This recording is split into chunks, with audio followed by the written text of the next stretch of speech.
বাঁশবাগানে মাথার ওপর চাঁদ উঠেছে ওই। মাগো, আমার শোলক বলা কাজলা দিদি কই? পুকুর ধারে লেবুর তলে থোকায় থোকায় জোনায় জলে।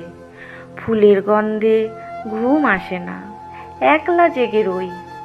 মাগো, আমার কোলের কাছে কাজলা দিদি কই? সেদিন হতে কেন মা আর দিদিরে না ডাকো? দিদির কথায় আঁচল দিয়ে মুখটি কেন ঢাকো? খাবার খেতে আসি যখন দিদি বলে ডাকি তখন ও ঘর থেকে কেন মা আর দিদি আসে না গো? আমি ডাকি তুমি কেন চুপটি করে থাকো? বলো না মা, দিদি কোথায় গেছে, আসবে আবার কবে?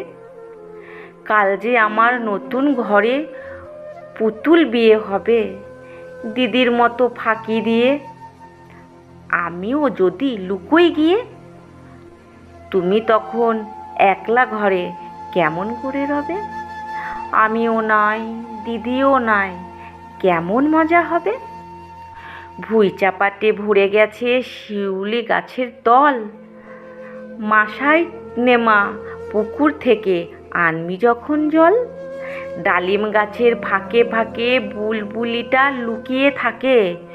উড়িয়ে তুমি দিও না মা ছিঁড়তে গিয়ে ফল।